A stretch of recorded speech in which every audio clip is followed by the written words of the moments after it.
going to take an unforgettable journey. Viewer discretion is advised. The Incredible Singh.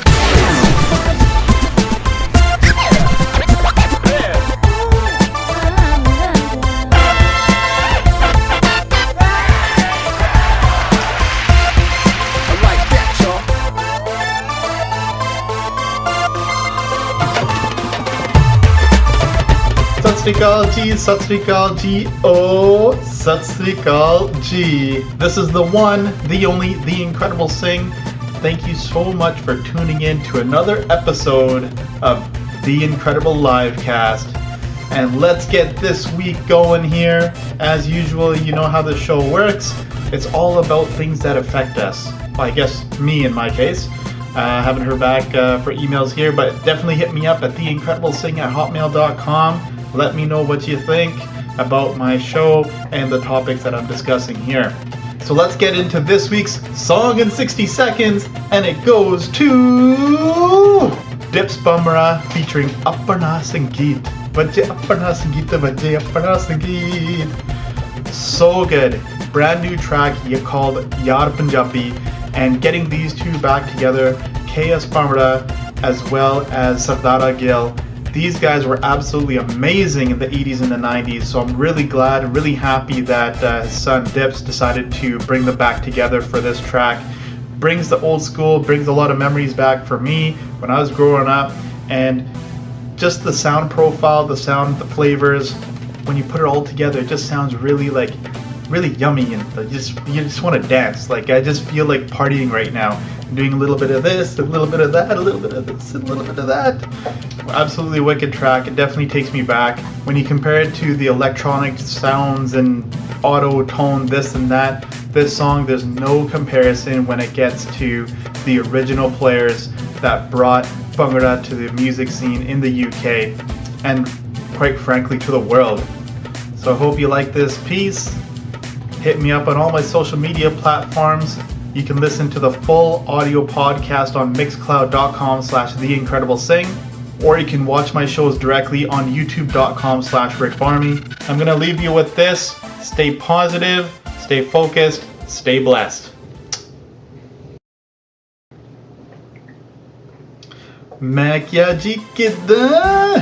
There's a lot of hype around Bup Sagu with his new remix track, Ho Gaya Tranquil. So we all know the original song, Ho Gaya Sharabi. PMC is the one that put it together, and you love that beat. Ho Gaya Sharabi mainu hor na pla, Ho Gaya Sharabi. Yes, I'm not a singer, I know that, but just work with me here, okay? Come on. So that was actually a wicked track that was released back in, I think it was 2005 when the original track was released. That's what I was looking on YouTube anyways. So this year, there's a new track by Maître Gims? I don't know, it looks French to me. Maître Gims, Laissez-moi tranquille. So if you listen to that track, which I'm going to play, you listen to that track and it reminds all of us Punjabis of Ho Gaya Sharabi, especially with that beat. Whatever the tumbi beat is, I can't really do that properly. But you know what I'm trying to say? The music that's done in it was done fantastically. So Maître Gims, whether he heard it or didn't hear it, or the people that put the music together, they've got to have heard it from somewhere, because Punjabi MC is the one who is probably the most world recognized, in my opinion, for the one beat. Mondiat Bach He's beat, the Tumbi piece, Jay-Z did it, world renowned. You got Gore singing it, and they're able to do it. It's all over social media.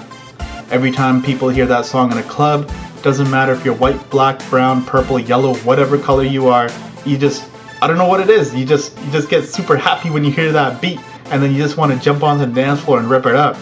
That's where I think Punjabi MC is probably the top Punjabi person to take Punjabi music outside of the original genre of what it was supposed to be, and it just blew up. There's no comparison to him, in my opinion. There's other people, I mean, you can say people like Dr. Zeus. You could pay, because he's worked with Snoop Dogg now. a little bit more worldly in terms of the music and the beats that he's coming up with. He's always been in the rap game as well. Then you've got Jazzy B. He's worked with Snoop Dogg and MTV as well. Not necessarily Snoop Dogg directly. We all know how that went, so let's just kind of leave it at that point there. But then we could flip it on the other way, right? Because, you know, these guys are doing Punjabi music, bhangra music, that's being recognized worldwide by across genres.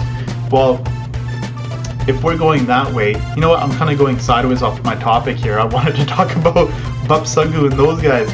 So I'll bring it back to that in a sec. But keeping on this train of thought, Delhi to Dublin comes into mind, and these guys, they do Punjabi music, and I've loved their music. They're, what was that track called? Tumbi Wow. Yeah, it was a wow track. It was a Punjabi track. Delhi to Dublin, they are world renowned. They are world known. They are doing all different types of genres of music. So to say they are bringing Punjabi music to the world, yes, they are, because they're doing other types of music as well. So when they do an album, there's an album of different beats put together from cross cultures, as a result of making a world beat that is literally a world beat, because you got a little bit of Punjabi, a little bit of Celtic, you got a little bit of Russian, you got a little bit of Southern jazz flair in there as well. So many different pieces. When you put it all together, it sounds amazing. And they sing in different languages too, so they're going to be all over the world, and they're going to be able to cater to all the different cultures and languages that are listening to their music, essentially.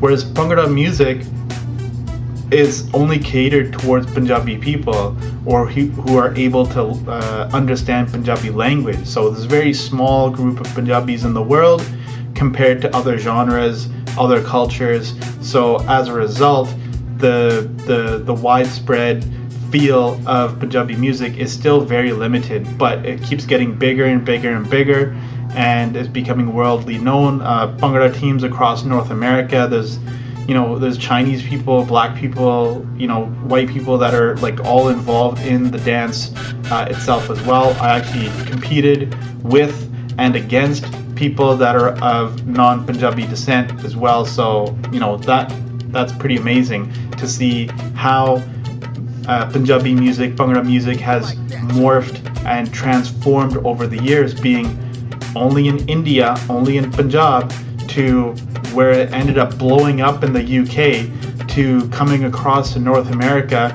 and now North American music is probably the most prevalent and in terms of providing different types of beats that is changing the way Punjabi music is listened to, as well as staying up and modern with the times. So it's pretty amazing how things have changed when you really think about where the music was in the 80s, where it went to in the 90s, then in the 2000s, and now where we are in the 22nd century, or in this century here that we're in now.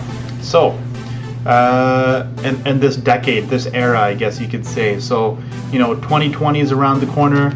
Music is probably going to change again, so we'll have to wait and see about that. Coming back to what I was originally talking about, Bap Sagu, I think he's probably underrated for the type of work, the type of quality of work that he's putting together, regardless of it being remixes or brand new tracks.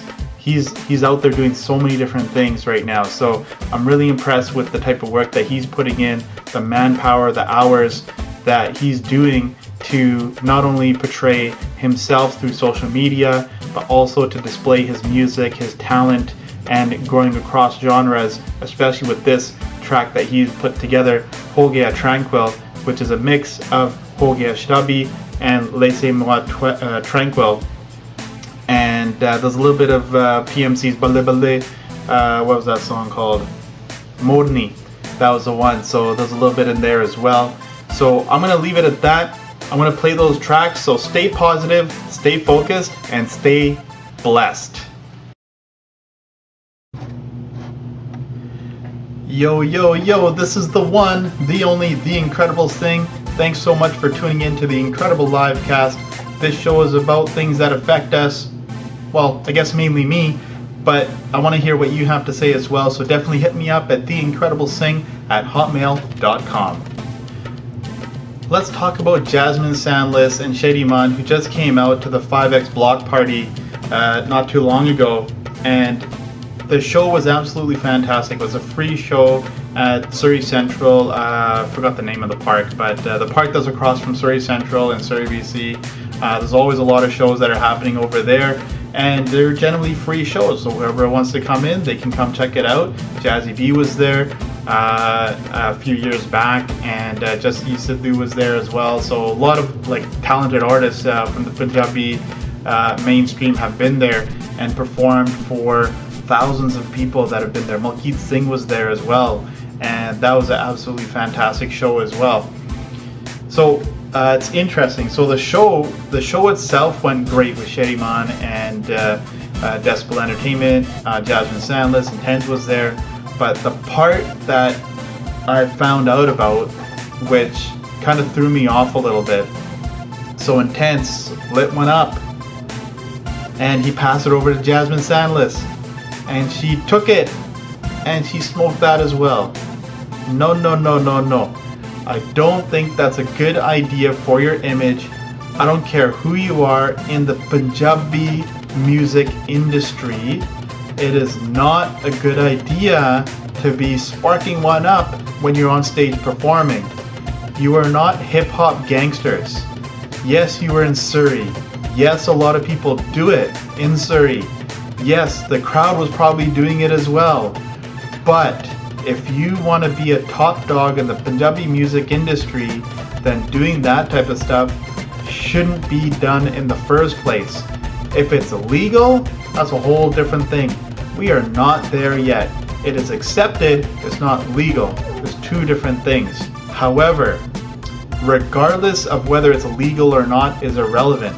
What matters is the perception of who you are as an individual. And the video that was, I forgot what the guy's name, Singh or something like that, he called out Jasmine Sandlas and he told her where to go, what she needs to do, and what all this and that. You know, he kind of went on a little bit of a rant, so that was kind of like, I don't know, that was kind of like oddball, but you know, it's what it is. I admire Jasmine in the sense that she is putting herself out there as being the wild thing in the Punjabi music industry, with the crazy red hair and just like her behavior on social media. Social media is a whole different thing. That's a look into your personal life, and you can share whatever you want on there. I say show personal things that you're doing within reason that markets your brand. If your brand is smoking up and lighting it up and like getting wrecked all the time, and that's part of your brand, that's part of the music that you're putting together as well, that's a whole different thing. Jasmine, you haven't done that yet. I don't want you to go into that route. I want you to be wild, I want you to be crazy, but that might be a little bit too much for the general population of Punjabis to really accept, I think. If you're cutting yourself out and cutting yourself down to just hit this demographic, you want to make this much money from this demographic, you know, I'm just making an inch gesture for those of you listening to the audio podcast, an inch gesture versus a foot. Guess what? You ain't gonna make that much money serving to only that crowd of people, unless you just blow it out of the park, which you definitely have the talent to do it. But will you make the right decisions to get there? That's the other thing you got to think about as well. Your crew, all the people that you're working with, the management team and everything, you know, if that is the brand that Intense is bringing, and that's the, you know, artist, let's say if it's Intense Records, for example, right? That is a genre surrounded by Intense and the people he's hanging around with and the crew, right? Like that is everybody knows about it. So anybody who's part of that, there's a brand, it's spread out worldwide. He does great music. This is the type of stuff he does, clearly, and showing that on stage in Surrey, like it basically shows like what kind of kalakar that you really are at that point in time. Your hunkar, so to speak, right? Like like how you present yourself. And you know, I'm interested to see what other people think. I only had a conversation with a couple people with regards to what exactly happened there. I wasn't there that day when the show occurred, so I didn't see it with my own eyes, but just hearing about it, it just kind of made me fall a little bit. I'm not into that. I don't do it behind the scenes. I don't do it with the people, like some friends that like who do it like they do it. I'm like, yeah, no, I'm gonna stand on the side and wait till you guys are done, then I'll come back and join you guys. And those of you who know me, they know that I've literally done that. So I am being straight up about that. But yeah, like I don't know what's gonna happen with the industry. I mean, is that gonna be a brand now? Like, you know, it could be a brand. It could be something that is another way to make you famous, right? You do things, you know, to bring yourself up, to put yourself out there, to get people to look at you and then pay attention to your music.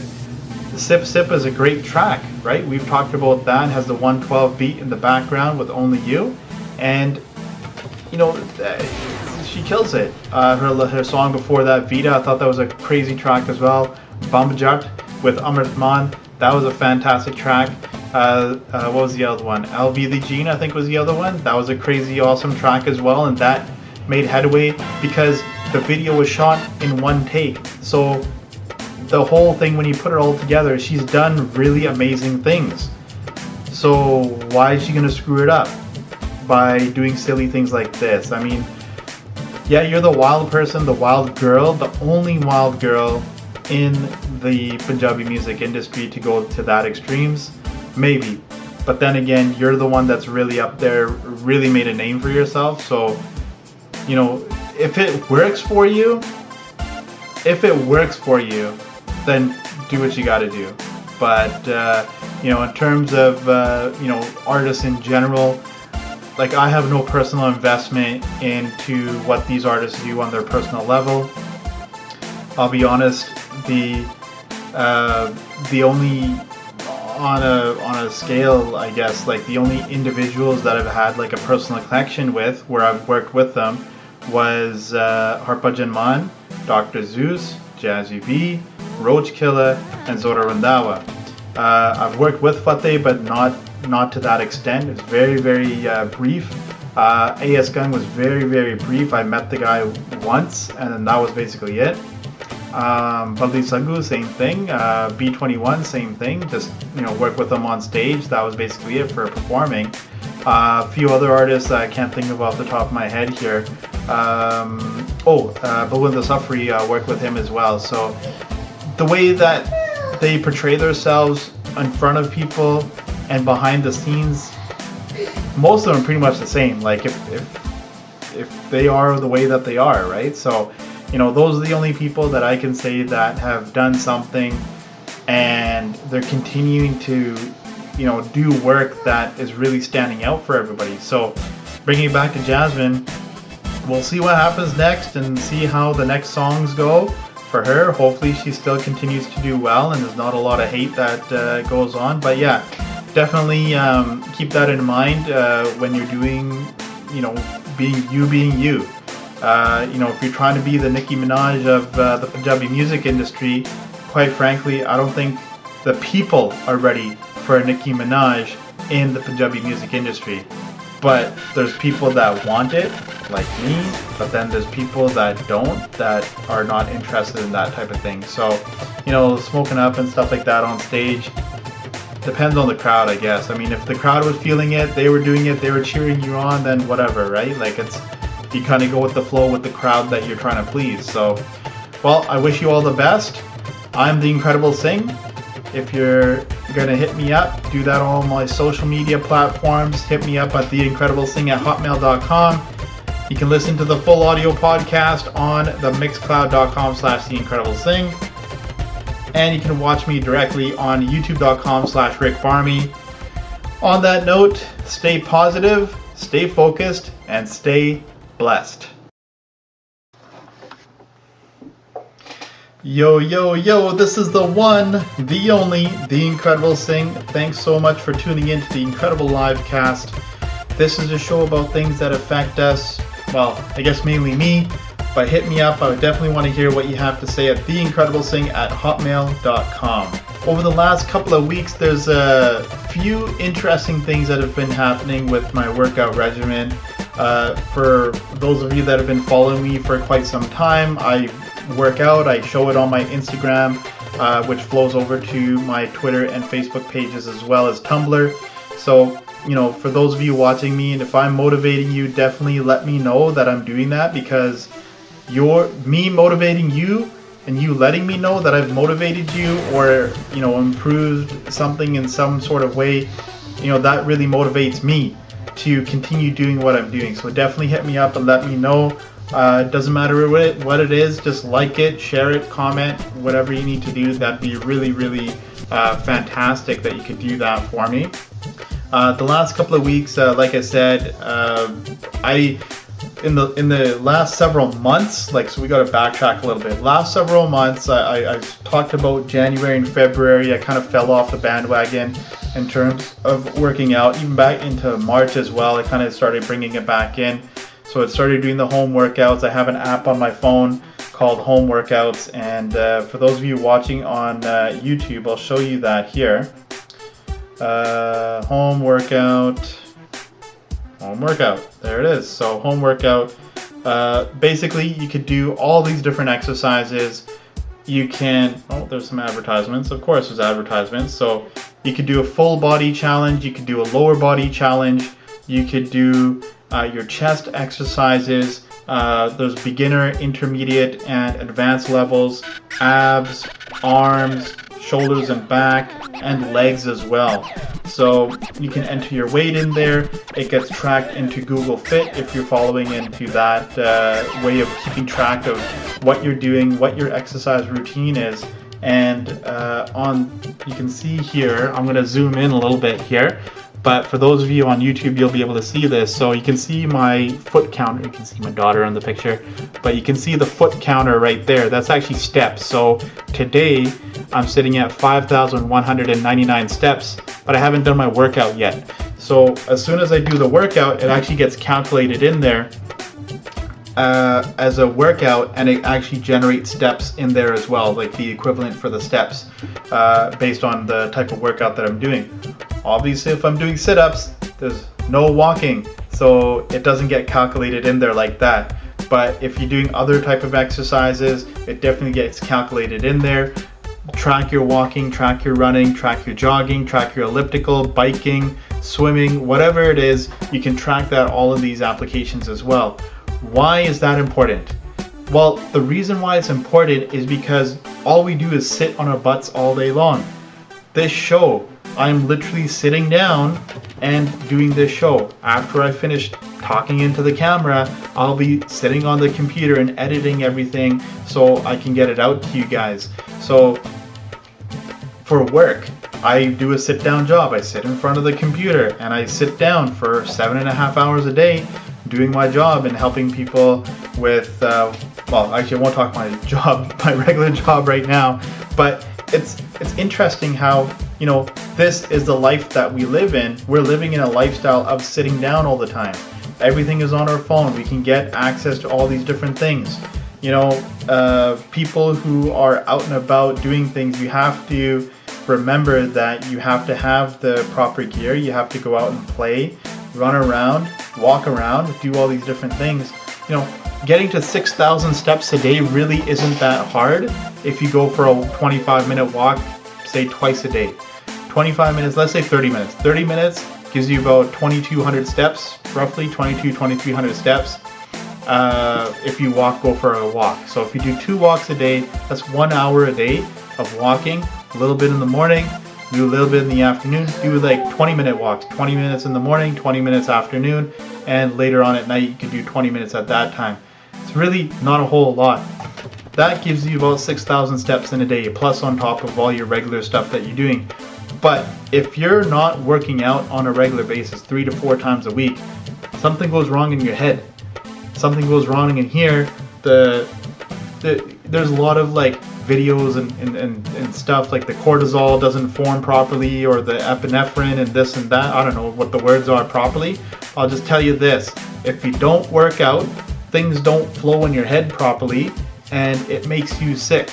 You literally get sick, you get lethargic, you get depressed, you get anxiety, you get all these different mental illnesses, mental diseases that causes more sitting down, that causes more lying down.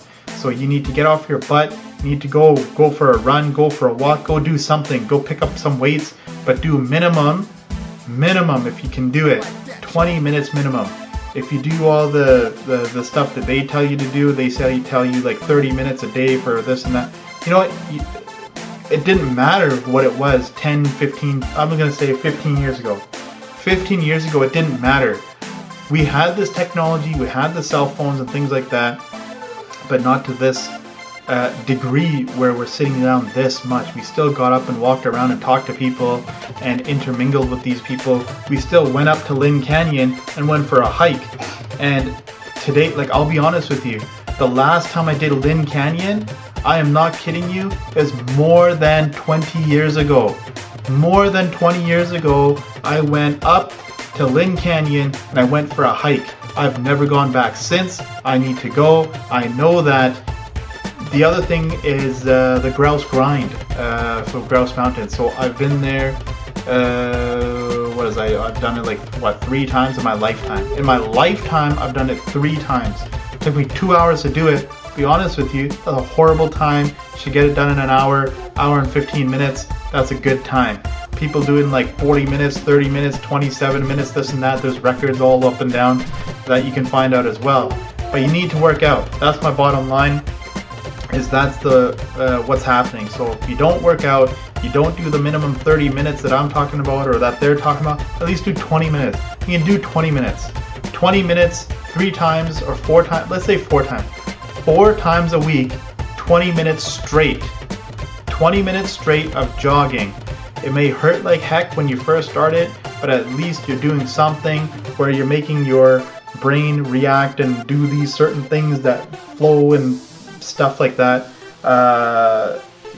What was the thing that they were saying? They were saying something about like Alzheimer's. You get Alzheimer's a lot faster if you're not working out. You get there's a few other ones as well, like memory loss, dementia. Oh, dementia, that's what it was. So that the onset becomes a lot more when you're not, like, they talk about reading and being up to date with all this stuff and keeping your mind active. Yeah, absolutely. But working out 20 minutes for 3 to 4 times a week, you need to do it. It is so easy. Go for a walk. Build up that heart rate. Do it for 20 minutes. That's all you need to do. So for those of you watching this right now, those of you listening to this right now, if you're sitting on your butt, I really hope that after you listen to this, that you get off your butt, you go to the gym, you go for a walk, you go do something where you do it for 20 minutes. Cancel your appointment. Cancel your next appointment. Whatever it is. Within reason, of course. Whatever it is, within reason. Cancel your next appointment. That's what you're doing. I'm the one, the only, the Incredible Singh. Hit me up on theincrediblesingh@hotmail.com and all my social media platforms. Watch me on youtube.com/rickfarmy. And make sure you listen to the full audio podcast on mixcloud.com/theincrediblesingh. Get my entire show in one session with music and everything. You love it. Thank you so much. Stay positive, stay focused, and stay blessed.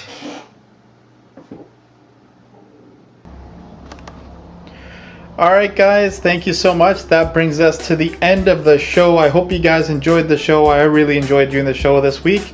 Talking about music and working out and lecturing. Didn't mean to do the hardcore lecturing, but I did anyways. But you know what? It's Canada Day. I hope you guys have a great Canada Day. Whatever it is that you're doing, however it is that you're celebrating, whether you're at home or you're out and about with family, friends, you're out checking out the fireworks, whatever it is that you're doing, I hope you have a blast. Happy Canada Day. I didn't think I was going to do it, but I'm going to do it anyways. You know that song by Bakshi Billah, Kuri Canada di Yaaroh? Well, Happy Canada di Yaaroh! Happy Canada di Yaaroh! That probably wasn't the right one, but whatever. You know what I'm trying to say. Anyways, I hope you enjoyed the show. This is the one, the only, the incredible Singh. Hit me up on all my social media platforms. You know what it is. Peace out, y'all. Stay positive, stay focused, and stay blessed.